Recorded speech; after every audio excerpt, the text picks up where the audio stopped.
आज मध्य प्रदेश की जनता ने नई सरकार चुनने के लिए अपना फैसला ईवीएम में दर्ज करा दिया है। 74% से ज्यादा मतदान हुआ है।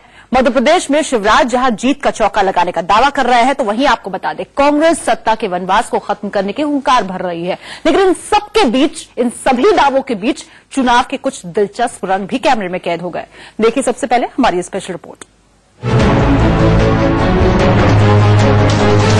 मध्य प्रदेश के मुख्यमंत्री शिवराज सिंह चौहान ने पहले बुधनी में मां नर्मदा की आरती की और फिर अपने परिवार के साथ मतदान किया।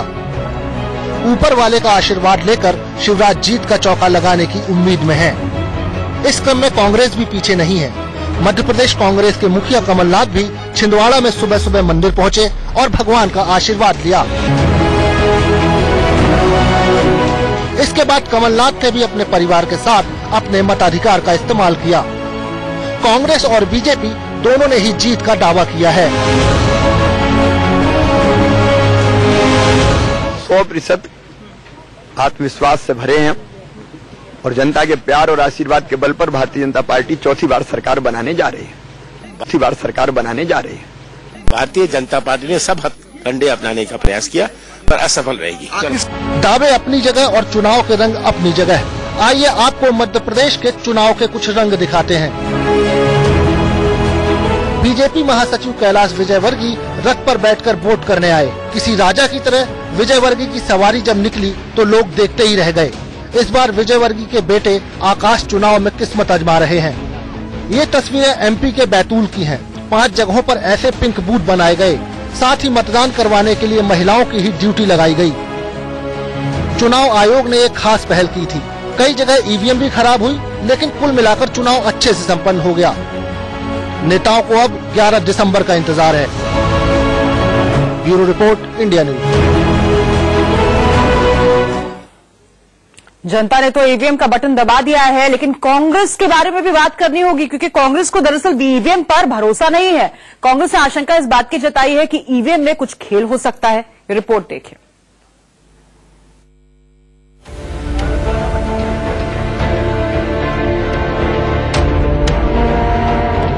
मध्य प्रदेश की जनता ने आज ईवीएम का बटन दबाकर नेताओं की किस्मत का फैसला कर दिया। जिसे जो पसंद था उसने उसे वोट दे दिया। 11 दिसंबर को जब ईवीएम में दर्ज आंकड़ों की गणना होगी तो ये साफ हो जाएगा कि हिंदुस्तान के दिल यानी मध्य प्रदेश पर कौन राज करेगा। लेकिन 11 दिसंबर से पहले ही ईवीएम पर महाभारत शुरू हो गई है। आज एमपी में कई बूथों पर ईवीएम खराब हो गई, जिसके बाद कांग्रेस ने आरोप लगाया कि जानबूझकर सिर्फ उन इलाकों में ईवीएम बदली जा रही है जहां कांग्रेस का ज्यादा प्रभाव है। कांग्रेस के वरिष्ठ नेता और मध्य प्रदेश के पूर्व सीएम दिग्विजय सिंह ने ट्वीट किया, कई ऐसे मतदान केंद्रों पर जो कांग्रेस के पक्ष के हैं, ईवीएम खराब होने के समाचार आ रहे हैं। कांग्रेस के पोलिंग एजेंट्स को 2 बातों का ध्यान रखना चाहिए। पहली, जो मशीन खराब होती है और जो उसके स्थान पर बदली जाती है, उनके नंबर जरूर नोट कर लें। जो नई मशीन आती है उसमें वोटिंग चालू करने से पहले 50-100 वोट डालकर चेक जरूर करें। कांग्रेस आशंका जता रही है कि ईवीएम में गड़बड़ी की जा सकती है। वैसे भी कांग्रेस समय समय पर ईवीएम में गड़बड़ी का मुद्दा उठाती रहती है, लेकिन विरोधी भी कह रहे हैं कि कांग्रेस सिर्फ हार के समय ही ईवीएम का रोना रोती है, लेकिन अगर कहीं कांग्रेस जीत जाए तो उसे ईवीएम सही लगने लगती है। देखिए, ये तो कांग्रेस का पुराना रोना रहा है कि जब भारतीय जनता पार्टी जब जीतती है तो कहते ईवीएम खराब है, और जब भारतीय जनता पार्टी जहां चुनाव नहीं जीतती है तो उस पर चुप हो जाते हैं। जब कांग्रेस को कहीं सफलता इक्का दुक्का मिल जाती है तो उस पर चुप हो जाते हैं। वहां ईवीएम उनको ठीक मिलता है, चूंकि वहां पे शुद्ध रूप से भारतीय जनता पार्टी जीत रही है, इसलिए ईवीएम का बहाना अभी से ढूंढना शुरू। राजनीति में आरोप प्रत्यारोप तो चलते रहेंगे, लेकिन जीत किसकी होगी वो तो फिलहाल ईवीएम से ही तय होगा। Bureau report, India news. चुनाव में नेता जनता को रुझाने के लिए तरह तरह की कोशिशें करते हैं, तरह तरह से प्रचार करते हैं। राजस्थान के झाडोल से भी चुनाव प्रचार की कुछ अनूठी तस्वीरें सामने आई हैं। यहां एक प्रत्याशी खाट पर बैठकर गांव में वोट मांगने निकल पड़ा। देखिए तस्वीरें। मेवाड़ एकता जिंदाबाद, मेवाड़ एकता जिंदाबाद, मेवाड़ एकता जिंदाबाद। घाट पर प्रत्याशी और झूला झुलाते समर्थक। ये राजस्थान चुनाव के रंग हैं। चुनाव में सियासत का जमघट लगता है तो हर कोई अपने अपने तरीके से प्रचार में जुट जाता है।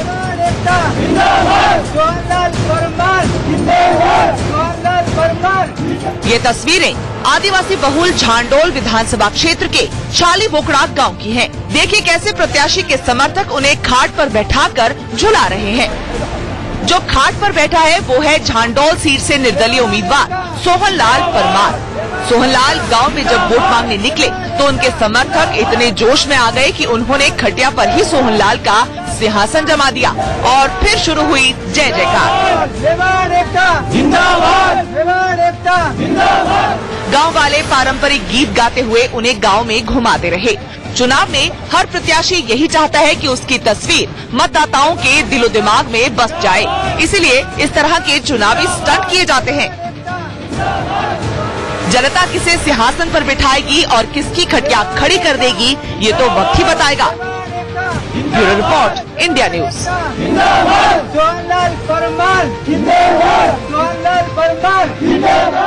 और इन्हीं दिलचस्प तस्वीरों के साथ आज की बात में हमें रुकना होगा एक बहुत छोटे से ब्रेक के लिए, लेकिन जब ब्रेक से वापस लौटेंगे तो आपको ये भी बताएंगे कि राजस्थान जीतने का क्या है योगी प्लान। अब बनल में चुनाव प्रचार में जुटे योगी आदित्यनाथ ने आज बजरंगबली को दलित और वंचित बता दिया। एक खास रणनीति के तहत योगी राजस्थान में हिंदुत्व का कार्ड खेल रहे हैं। आखिर क्यों, जान लेते हैं इस रिपोर्ट में।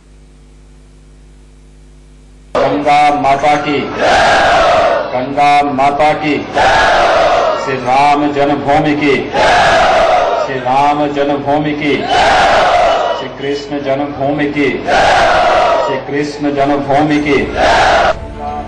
राजस्थान में बीजेपी को जीत दिलाने निकले यूपी के सीएम योगी आदित्यनाथ अपनी रैलियों की शुरुआत इसी तरह भगवान के जयकारों से करते हैं। योगी की चुनावी रैलियों में किसी कीर्तन जैसा माहौल होता है।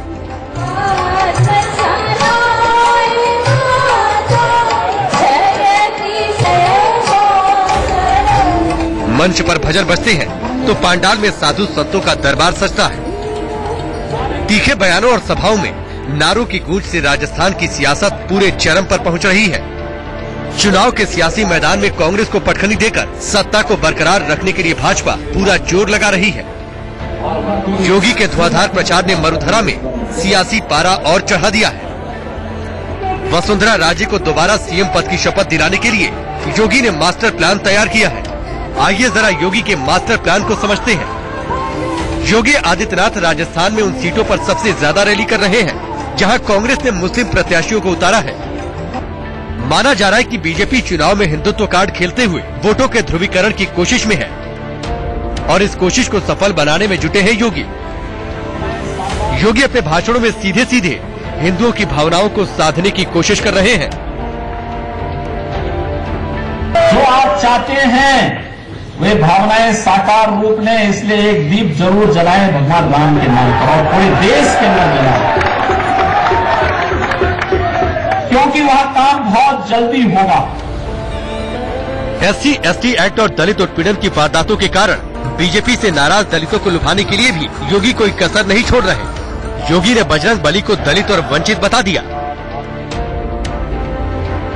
हम सब का संकल्प बजरंगी संकल्प होना चाहिए। बजरंगबली का संकल्प।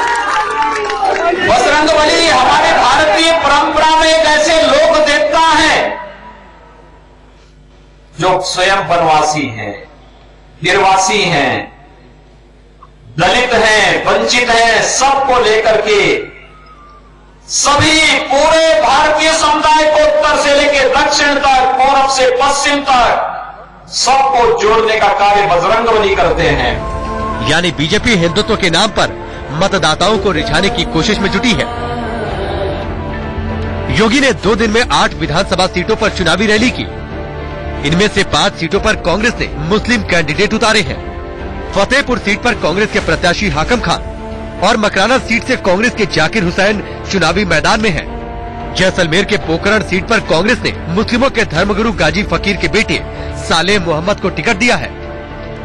तो वहीं अलवर की रामगढ़ सीट से कांग्रेस की साफिया खान उम्मीदवार है। योगी इन सीटों पर खास फोकस कर रहे हैं। बीजेपी ने एकमात्र मुस्लिम चेहरे यूनुस खान को टिकट दिया है। बीजेपी समझती है कि मॉब लिंचिंग और अयोध्या विवाद जैसे मुद्दे मुसलमानों को दूर कर सकते हैं, इसीलिए उनका फोकस हिंदू मतदाताओं पर ज्यादा है। हालांकि कांग्रेस भी खुद को हिंदू हितैषी दिखाने में पीछे नहीं। पुष्कर में राहुल गांधी का ब्राह्मण गोत्र बताना हो या फिर मंदिरों के चक्कर लगाना, कुल मिलाकर वोटर्स को साधने की कोशिश है। Bureau report, India news. तो एक और जहां बीजेपी हिंदुत्व के सहारे भवसागर को पार करने की कोशिश में है, तो वहीं कांग्रेस अली और बजरंगबली दोनों को ही अपने लिए जरूरी मान रही है। दिखाते हैं कैसे इस रिपोर्ट में। जय सिया राम, जय सिया राम, सलाम अलैकुम, वालेकुम सलाम। जय सिया राम, जय सिया राम, सलाम अलैकुम, वालेकुम सलाम। मध्य प्रदेश के बाद राजस्थान की चुनावी सभा में भी जय सिया राम के नारे सुनाई दे रहे हैं। बस राजस्थान में इन नारों के आगे एक लाइन सलाम वालेकुम, वालेकुम अस्सलाम और जोड़ दी गई है। ये तस्वीरें राजस्थान के फतेहपुर के वार्ड नंबर 26 की हैं। इस वार्ड के सभी मतदाता मुस्लिम वार्ड के हैं। कांग्रेस के प्रत्याशी हाक्कल अली खान यहाँ जनसभा कर रहे थे। हाक्कल अली खान का कहना है कि उन्हें अली भी चाहिए और बजरंगबली भी। यूपी के मुख्यमंत्री, लोकप्रिय मुख्यमंत्री योगी आदित्यनाथ महाराज तो कहेंगे कांग्रेस को अली मुबारक और हमें बजरंग मुबारक। लेकिन योगी जी मैं कहना चाहूंगा आपको कि हमें अली भी चाहिए, बजरंग भी चाहिए।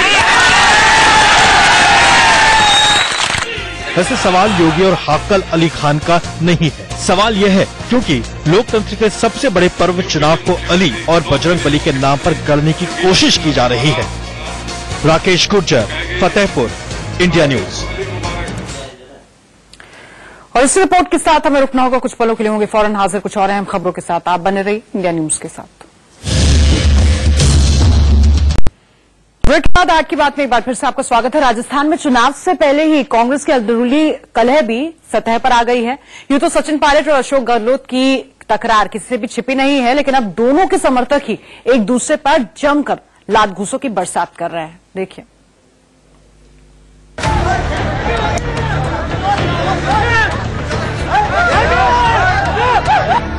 लाल शर्ट पहने हुए जिस युवक पर लात घूसों और थप्पड़ों की बारिश हो रही है, उसे सचिन पायलट का समर्थक बताया जा रहा है और जो मार रहे हैं उन्हें अशोक गहलोत का।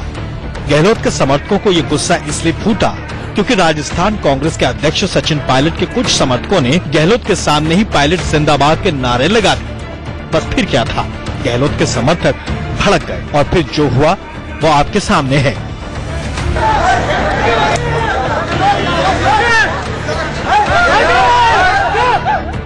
सभा में जमकर लात घूसे चले। गहलोत के सामने ही खूब हंगामा भी हुआ और गहलोत मंच से ही कार्यकर्ताओं को शांत कराते नजर आए। बच्चा जो पैदा होता है, माँ उसके काले टीका लगाती है, नजर नहीं लग जाए। आपको तकलीफ क्या है काले झंडे से, बता दीजिए आप। मंगलवार शाम को अशोक गहलोत जयपुर के मालवीय नगर में कांग्रेस प्रत्याशी अर्चना शर्मा के लिए वोट मांगने पहुंचे थे, लेकिन उनके सामने जो हुआ वो राजस्थान में कांग्रेस के अंदरूनी कलह को उजागर कर गया। राजस्थान में चुनाव से पहले ही जूतम पैजार की ये तस्वीरें बहुत कुछ बयां करती हैं। दरअसल राजस्थान में अशोक गहलोत और सचिन पायलट कांग्रेस के दो सबसे दमदार चेहरे हैं। इन दोनों चेहरों के बीच मुख्यमंत्री पद की दावेदारी को लेकर टक्कर है। लोगों को लगता है कि अगर राजस्थान में कांग्रेस सत्ता की कुर्सी तक पहुंचती है तो उस पर बैठने को लेकर उनमें से किसी एक का नंबर आ सकता है। सचिन इस बात को लेकर कितने गंभीर हैं, इसका अंदाजा आप उनके 14 नवंबर को दिए बयान से लगा सकते हैं। राहुल गांधी जी के आदेश के बाद और अशोक गहलोत जी के निवेदन के बाद मैं भी चुनाव विधानसभा का लड़ूंगा, गहलोत साहब भी लड़ेंगे और हम सब मिलकर कांग्रेस पार्टी को भारी बहुमत से जिताएंगे। ये सीधे सीधे संदेश ही था कि आपके कहने पर चुनाव लड़ रहा हूं, आगे ख्याल रखना। सचिन पायलट युवा हैं और राजस्थान में कांग्रेस को मजबूत करने में बड़ी भूमिका निभा रहे हैं, तो दूसरी तरफ गहलोत पूर्व मुख्यमंत्री रह चुके हैं और राजस्थान में उनका अपना जनाधार है। गहलोत एक बार सीएम रह चुके हैं तो सचिन की दावेदारी ज्यादा मजबूत है। दावेदारी अपनी जगह है, लेकिन चुनाव से पहले कार्यकर्ताओं में यूं सिर फुटबल होना कांग्रेस के लिए अच्छी बात नहीं है। जयपुर से जितेश जेठानंदानी के साथ ब्यूरो रिपोर्ट, इंडिया न्यूज।